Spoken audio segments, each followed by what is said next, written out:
Uma boa noite a todos. Gostaria mais uma vez de agradecer a casa, a coordenação da casa, pela oportunidade de tentar colaborar, né, e tanto com a casa quanto com Jesus. Né, a nossa intenção é essa. Então, que Jesus nos abençoe e nos permita uma reflexão bem agradável no dia de hoje, com bastante entendimento. Vamos falar de um tema hoje que provavelmente é a coisa que é mais desejada nesse planeta, né? Vamos falar da maior cobiça dos seres humanos, que é a riqueza material.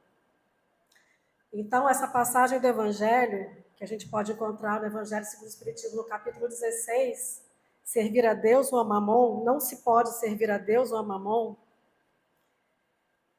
ela começa assim, vou começar com uma frase aqui, uma passagem de Lucas, uma frase de Jesus.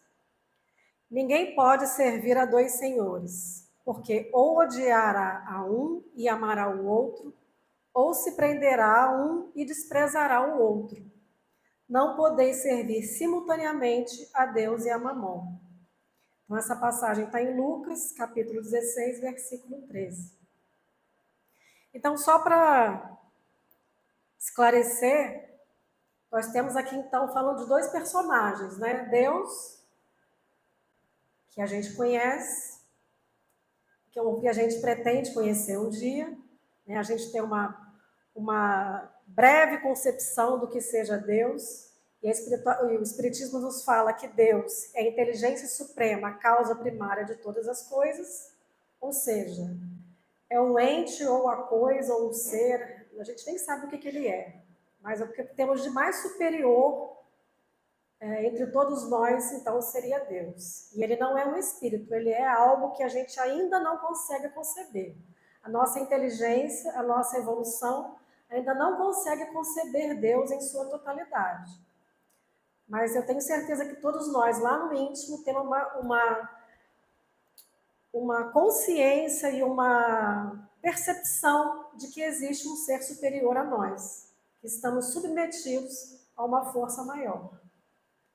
E Mamon, na tradição judaica, seria então essa representação da riqueza, né? Seria o deus da riqueza, o deus do ouro, dos tesouros, né?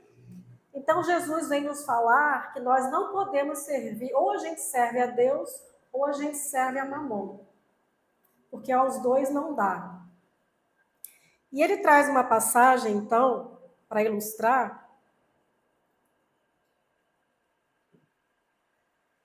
Está lá no Evangelho escrito assim, a salvação dos ricos. Então ele traz essa passagem aqui que eu vou ler. Então aproximou-se dele um mancebo e disse: Bom mestre, que devo fazer para adquirir a vida eterna? Respondeu Jesus: Por que me chamas bom? Bom, só Deus o é. Se queres entrar na vida, guarda os mandamentos. Que mandamentos? Retrucou o mancebo. Disse Jesus: Não matarás, não cometerás adultério, não furtarás, não darás testemunho falso. Honra teu pai e tua mãe e ama teu próximo como a ti mesmo. E aí então o moço lhe replicou, né? Tenho guardado todos esses mandamentos desde que cheguei à mocidade, que é o que ainda me falta. O que é que ainda me falta, né? Se ele tem guardado todos esses mandamentos. E aí disse Jesus a ele: Se queres ser perfeito, vai, vende tudo o que tens, dá aos pobres e terás um tesouro no céu. Depois vem e segue-me. Então Jesus deu um ultimato nele, né? Você já cumpre os 10 mandamentos, então agora você vende toda a sua riqueza, doa aos pobres e me segue, que aí você vai ter a vida eterna. E ouvindo essas palavras, o moço se foi todo tristonho, porque possuía grandes haveres. Ou seja, ele possuía grandes posses. Jesus disse então a seus discípulos: Digo-vos em verdade que bem difícil é que um rico entre no reino dos céus. Ainda vos digo, é mais fácil que um camelo passe pelo buraco de uma agulha do que o entrar um rico no reino dos céus. Isso está em Mateus, em Lucas e em Marcos, a mesma passagem. Então, vamos aqui primeiro compreender que Allan Kardec faz uma referência aqui à agulha, como se o termo fosse utilizado. Essa tradução de agulha não se refere a essa agulha que a gente tem para costurar. A agulha seria ou uma pequena passagem que eles tinham lá na época, né, os judeus tinham para entrar nas cidades, ou então um cabo. Eu não entendi o que seria esse cabo, mas não seria uma agulha de costura, seria alguma outra coisa que foi traduzida para agulha, porque não faria muito sentido realmente o camelo passar num buraquinho de uma agulha, né? Acho que ele quis fazer outra analogia nesse sentido. Mas então, observando essa passagem, a gente deve pensar assim, bom, então, para eu entrar no reino dos céus, eu tenho que ser pobre, eu não posso ser rico. Eu não posso possuir bem material nenhum. Se é o que Jesus está dizendo aqui, só os pobres terão salvação. E os ricos, então, como é que eles se salvarão? Vão todos, então, para o inferno, né? Não tem salvação para eles. Como seria isso? Mas será que é assim que a gente tem que interpretar essa passagem? O Evangelho nos diz aqui, a explicação para essa passagem é que Jesus realmente ele quis testar o homem nesse sentido. Ele já cumpria os 10 mandamentos, ele já cumpria as leis, mas ele tinha apego à matéria. Então Jesus o testou. Se queres a vida eterna, ele só quis dizer, desapega da matéria, desapega dos teus bens. E o moço se recusou. Não quis seguir Jesus, porque ele preferiu, então, ficar preso aos bens que ele possuía. Então, como sempre, Jesus, de forma alegórica, e representativa, ele nos traz a possibilidade do entendimento mais lógico. A gente tem que entender as passagens bíblicas do Novo Testamento, do Antigo Testamento, um raciocínio que a gente consegue ter hoje. Então, trazendo para o raciocínio atual, como é que um rico pode se salvar? Primeira coisa, Deus não condena a riqueza. O Espiritismo não condena a riqueza. Jesus não condena a riqueza. A riqueza tem uma utilidade nesse planeta. Deus não permitiria que houvesse riqueza se ela não tivesse uma utilidade, um fim. Nós só precisamos entender que a riqueza ela é um instrumento. Ela não é o fim ao qual nós devemos querer chegar. Assim como o nosso corpo, como tudo que a gente tem nesse planeta material, a riqueza é mais um instrumento de crescimento e evolução. Então é muito comum a gente ver pessoas rogando a Deus a prosperidade. Então eu vou me doar a Deus e a causa da igreja ou do centro espírita para que eu seja mais próspero. Eu vou orar todas as noites para que eu tenha mais dinheiro, para que eu possa ter muito dinheiro. Ou então você consegue adquirir algum empreendimento, algum bem, coloca logo lá a plaquinha, foi Deus que me deu. Então esse é um pensamento equivocado para nós espíritas.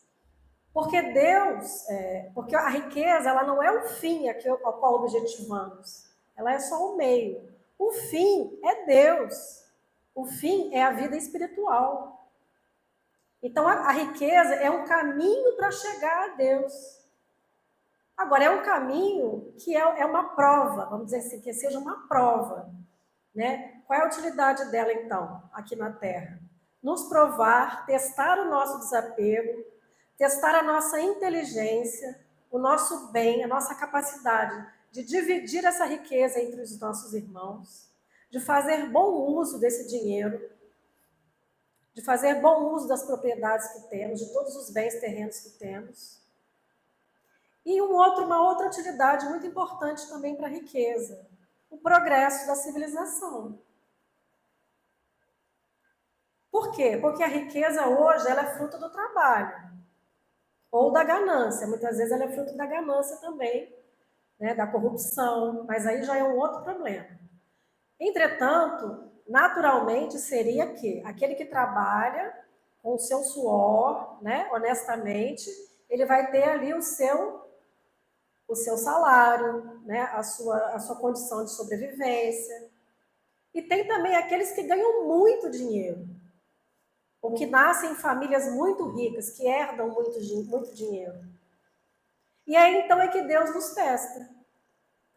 O que eu posso fazer com esse dinheiro? Com esse monte de dinheiro que Deus colocou na minha vida? Será que eu sou melhor que os outros só porque eu tenho mais dinheiro? Será que eu fui escolhida ali por Deus? Ah, você é melhor que os outros, então você vai ter mais dinheiro que todo mundo. Esse é um pensamento muito equivocado, porque a matéria não nos pertence. Nós estamos transitoriamente passando pela matéria. E o dinheiro é matéria. Então, transitoriamente, estamos passando, tendo ou não tendo dinheiro. Uns têm mais, outros têm menos, outros não têm nenhum.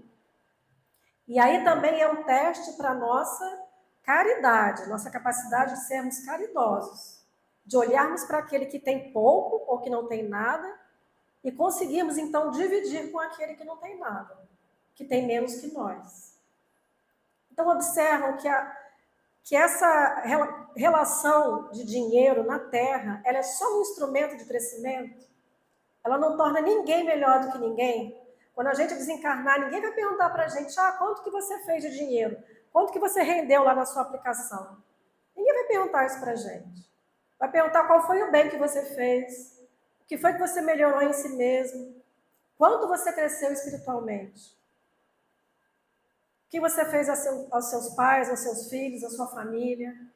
Agora, quanto você ganhou ou deixou de ganhar, ninguém vai te perguntar isso, né? E aí, então, infelizmente, somos ainda seres muito inferiores, né? Ainda muito atrasados e precisamos ainda evoluir muito para sabermos usar esse bem que Deus colocou em nossas mãos. E aí, então, o Evangelho traz essa questão da desigualdade das riquezas. Por que acontece, então, a desigualdade social? Por que uns têm mais e outros têm menos? Por que Deus, então, não achou um jeito de colocar a mesma quantidade para todo mundo? Para que todo mundo pudesse usar e ter a mesma vida confortável, razoavelmente confortável. Porque uns têm muito e outros têm nada, né? Então, o Espiritismo afirma que na vida atual, se a gente olhar pela perspectiva da vida atual, esse problema não será resolvido. Se a gente acredita em apenas uma encarnação, a gente não vai resolver o problema da desigualdade social. Porque não vai. Porque somos seres diferentes, com cabeças diferentes, e esse processo, ele tem uma utilidade, né? Essa desigualdade, ela tem uma utilidade. Por que não são igualmente ricos todos os homens? Não são por uma razão muito simples, por não serem igualmente inteligentes, ativos e laboriosos para adquirir, nem sóbrios e previdentes para conservar. Então a gente observa, nem todo mundo tem a mesma inteligência, nem todo mundo tem a mesma disposição, nem todo mundo tem a mesma oportunidade. E mesmo aqueles que conseguem, porventura, às vezes ganhar um prêmio na loteria, nem sempre conseguem conservar aquele dinheiro. Às vezes a ganância é tão grande, a falta de sensatez para manter o dinheiro, né, o desespero para gastar é tão grande que ele perde tudo em uma semana. Ele ganha um prêmio hoje e em uma semana ele não tem mais nada. Então, essa diferença de dinheiro sempre vai existir a gente olhando para essa encarnação. E cremos nós que futuramente, quando o planeta estiver mais evoluído, e que as pessoas forem menos apegadas, e formos mais caridosos e mais bondosos, teremos sim condições de viver numa harmonia de condições sociais e econômicas. Por quê? Porque conseguiremos distribuir a renda de forma mais equitativa. Seremos menos corruptos, menos gananciosos, né? Não vamos desviar o dinheiro da merenda, nem o do transporte público. Teremos essa consciência. Então, com certeza, os bens dispostos por Deus, tanto na natureza quanto essa infinidade de recursos que o planeta nos oferece, serão sim bem melhor repartidos, porque seremos seres humanos melhores. Outra questão que o Espiritismo nos coloca, que se essa riqueza do planeta fosse repartida igualmente, não haveria possibilidade da ciência progredir, da tecnologia progredir. Existem alguns adventos, algumas... É só a gente observar, né? Descobertas, as máquinas que o homem inventou, a própria medicina que descobriu tanta coisa. Se não houvesse ali um acúmulo de dinheiro, de riqueza, para custear aquelas pesquisas e a compra daqueles materiais, a gente não avançaria. Né? Se cada um tivesse a mesma quantidade, cada um ia querer ficar com o seu, ninguém ia querer doar para... Como é que ia acontecer, então, essas grandes descobertas e esse avanço tecnológico que a gente conseguiu hoje em dia? Então, a riqueza, muitas vezes, ela é acumulada em alguns setores para que haja, então, esse desenvolvimento da civilização. Para que o homem possa, então, aplicar a inteligência dele para fazer com que a civilização, então, evolua. Infelizmente, vemos também a riqueza sendo utilizada para descobertas muito tristes, equivocadas, como é o caso das armas, das bombas. Né? A gente está no meio de uma guerra lá no Oriente Médio que a gente não sabe que desfecho vai ter. Então, assim, é muito dinheiro que é usado para o mal. Mas por que Deus permite isso, então? Porque temos livre-arbítrio e permite isso como permite tudo na nossa vida. Permite que a gente erre, permite que a gente se equivoque, que a gente aprenda, que a gente caia, levante. Mas assim, nada está fora do controle de Deus, nada está fora do controle de Jesus. Não devemos temer o que vem por aí, porque sabemos que Jesus está no controle. Né? O que temos que fazer, então, é refletir como estamos utilizando os recursos que dispomos. E como podemos, então, influenciar também outras pessoas a usar melhor os recursos que elas dispõem. E como não colaborar com certas coisas que acontecem aí pelo mundo. E muitas vezes a gente fecha os olhos e finge que não é com a gente. Né? Estamos tão distantes do Oriente Médio, isso não me afeta. Será que não me afeta? Temos que pensar nisso. Né?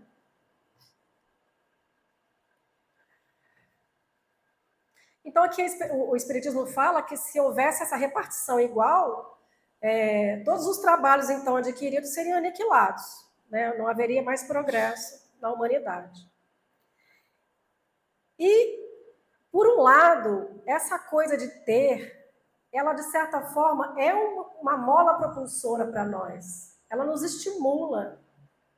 Primeiro, a gente começou lá na pré-história, tendo que caçar, lutar para poder comer. Então, essa questão da sobrevivência, a luta pela sobrevivência, ela é uma coisa que é inerente ao ser humano. A gente precisa comer, a gente precisa pagar a conta, a gente precisa se vestir, precisa dar escola para os filhos. Isso vem desde sempre, né? Desde que o homem é homem aqui na Terra, desde que Jesus, Deus, criaram aqui o planeta Terra. Então, essa luta pela sobrevivência faz com que a gente queira, né? Com que a gente levante, trabalhe, procure, busque, estude, né? Que a gente tenha aquele dinheirinho para poder dar conta das nossas necessidades e, às vezes, também, por que não, né? Se dispor de algum conforto a mais, uma viagem com a família, um carro confortável, por que não? Não é pecado. Nada disso é pecado. Né? Comer bem não é pecado, se vestir bem não é pecado. O erro está realmente nessa ganância que a gente vê, e é muito claro hoje em dia. A internet está aí para nos mostrar como as pessoas só pensam em dinheiro, só pensam em poder, em dinheiro, em fama, e muitas vezes se esquecem de tudo que está acontecendo ao seu redor.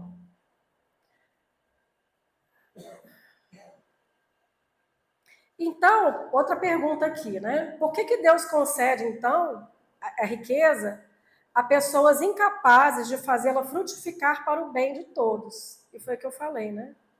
Quis ele que o homem chegasse, por experiência própria, a distinguir o bem do mal e que a prática do primeiro resultasse de seus esforços e da sua vontade. Não deve o homem ser conduzido fatalmente ao bem nem ao mal, sem o que não mais fora senão instrumento passível e irresponsável como os animais. Ou seja, Deus não quer fazer de nós marionetes. Ele quer que a gente aprenda com as nossas próprias possibilidades. Então, ele dá para a gente ali um instrumento de aprendizado. E a gente aqui vai se virando para aprender como é que faz. Né? Se a gente não tivesse liberdade e livre-arbítrio, não seríamos, então, responsáveis pelos nossos atos. Se Deus nos movesse conforme Ele quisesse, né, não seríamos, então, autorresponsáveis. Outra coisa que acontece, que a reencarnação também vem trazer luz a isso, né? Hoje eu estou pobre, numa próxima encarnação eu posso vir rica. Por quê? Porque eu tenho que experimentar as duas condições. Todos nós temos que experimentar todas as condições. Então, quem está pobre hoje, se preocupa não que uma hora vai vir rico também para experimentar. Né? E quem está rico hoje, muito cuidado. Porque vai vir pobre, com certeza, em outra encarnação, para poder experimentar também essa condição. Porque a riqueza, ela prova o quê? O nosso desprendimento. E a pobreza prova o quê? A nossa paciência e a nossa resignação. A pobreza também tem utilidade divina. Ela também não é à toa. É muito bom a gente pensar que nós somos espíritos e vivemos aqui transitoriamente. Por quê? Porque tudo que a gente passa é transitório. Então a gente não deve se apegar às condições que a gente está. Nós não somos, nós estamos. Nós estamos doentes, nós estamos pobres, nós estamos ricos, mas nós não somos, nós somos filhos de Deus, seres criados para sermos felizes. E vai muito da gente prestar atenção na vida, o que a vida tem feito e tem tentado nos mostrar. Porque muito do nosso sofrimento é o que a gente faz aqui agora, não é de encarnações passadas, não, são das nossas escolhas que a gente faz agora na vida. Então vamos prestar atenção e ter isso como lema. Nós não somos, nós estamos. Estamos. Então não existe motivo do pobre se revoltar contra Deus e dizer: Deus foi injusto comigo. Ele é rico, eu sou um pobre coitado, né? Deus não é justo. Porque o Espiritismo vem trazer, então, essa certeza de que todo mundo vai experimentar todas as situações.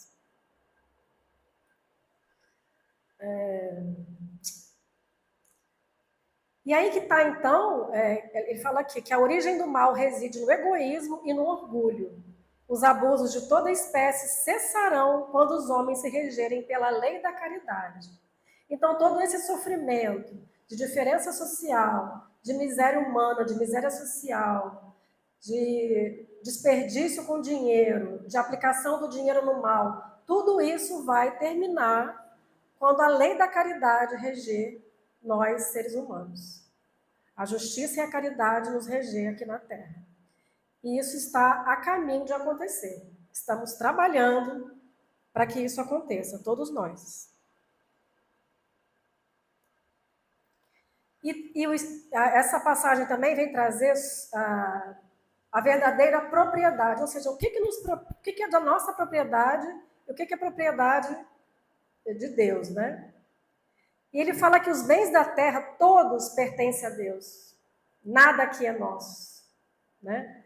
E Deus distribui a seu grado, não sendo o homem senão usufrutuário. Ou seja, a gente está só usando, como eu falei. E somos administradores mais ou menos íntegros e inteligentes desses bens. Então a gente sabe administrar mais ou menos esses bens que Deus nos proporciona.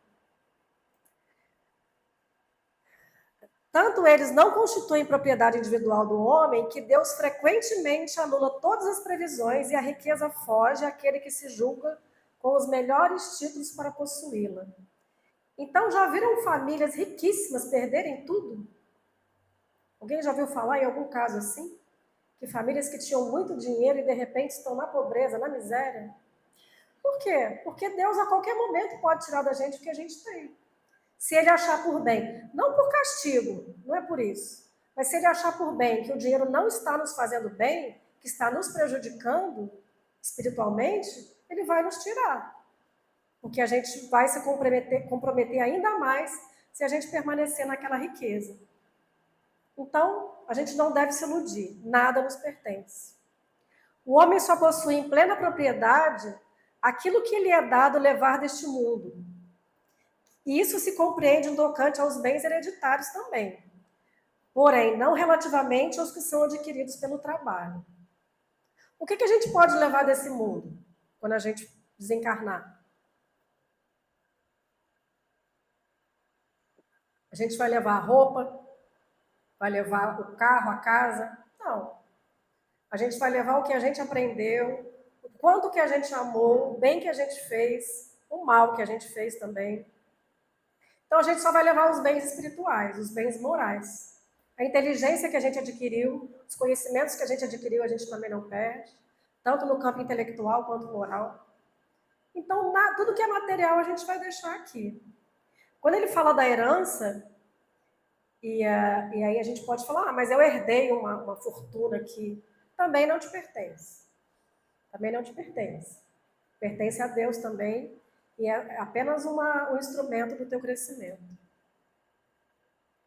As riquezas legítimas que ele fala, e também são transitórias, são aquelas que a gente adquire com o fruto do nosso trabalho, do nosso suor. Então, eu posso dizer que eu comprei esse telefone aqui com dinheiro do meu trabalho, né? Mas também não vou levar comigo, não. E outra coisa, não pode resultar dano a ninguém. Ele tem que ser um dinheiro honesto. É um dinheiro honesto. Se eu precisei roubar para comprar esse celular, ele não é meu, não.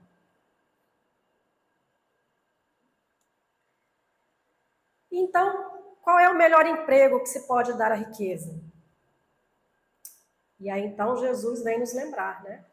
Procurai nessas palavras, amai-vos uns aos outros. Está aí a solução do problema. Coloca as tuas riquezas sobre uma base que nunca lhes faltará e que te trará grandes lucros, a das boas obras. Então, se temos riqueza e queremos saber como aplicá-la, coloca nas boas obras. Quer dizer que a gente, então, tem que dar tudo que a gente tem e dar trabalho ainda para a sociedade? Ficar pobrinho e dar trabalho para a sociedade? Não. Aí seria uma coisa também sem fundamento, né? Aí é mais uma pessoa na fila da cesta básica, mais uma pessoa na fila do remédio. Não é isso que nos compete.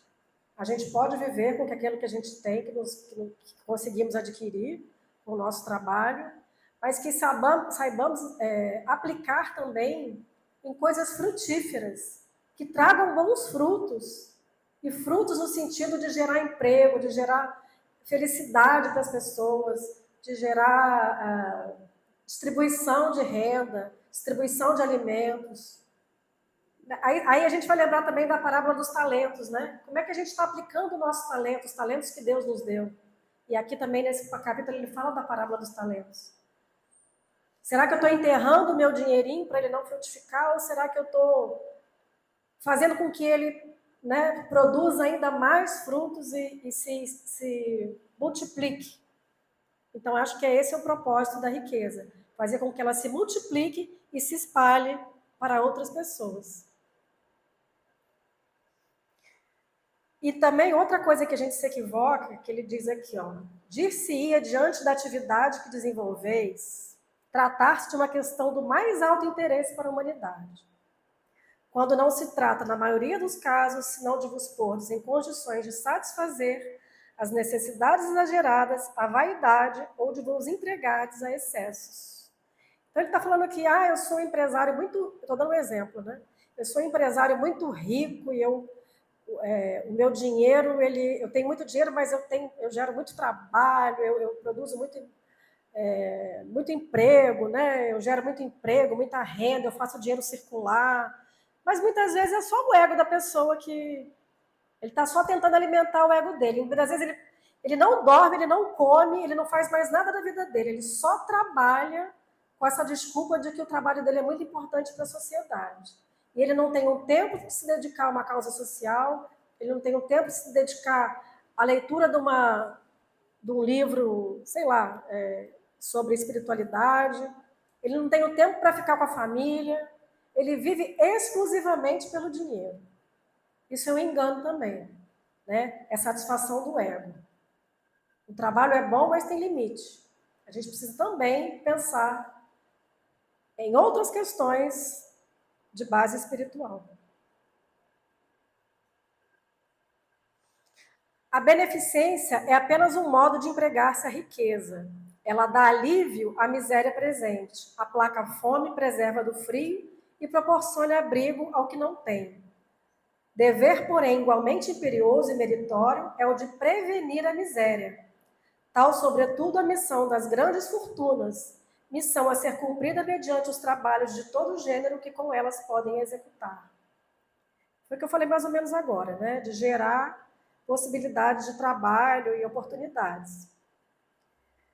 A todos os que podem dar, pouco ou muito direi. Dá esmola quando for preciso, mas tanto quanto possível, convertei-a em salário, a fim de que aquele que a receba não se envergonhe dela. Essa frase é de Fénelon, em Argel, 1860. Então, é muito comum a gente receber na porta da nossa casa pessoas pedindo dinheiro, pedindo comida, pedindo, né, roupa, seja o que for. Então, é muito mais meritório a gente dar, oferecer, de repente, uma oportunidade de trabalho para que aquela pessoa se sinta útil. A gente sabe que nem todo mundo quer, às vezes a pessoa quer só o dinheiro mesmo, né? Mas sempre que pudermos, oferecer uma oportunidade de trabalho para aquele ser humano. Porque estaremos colaborando também com a educação moral dele, né? Incentivando ele também a buscar o trabalho como uma proposta de sair de uma situação de miséria, né?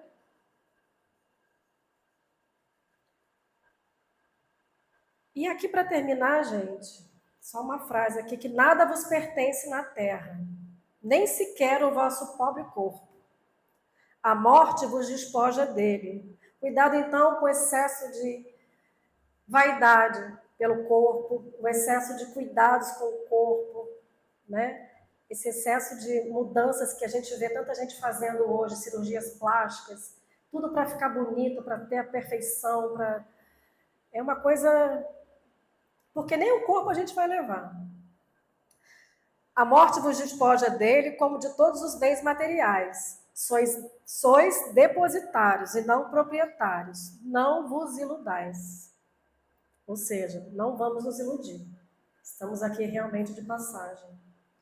E eu trago para finalizar mesmo agora a reflexão: amar a Deus sobre todas as coisas.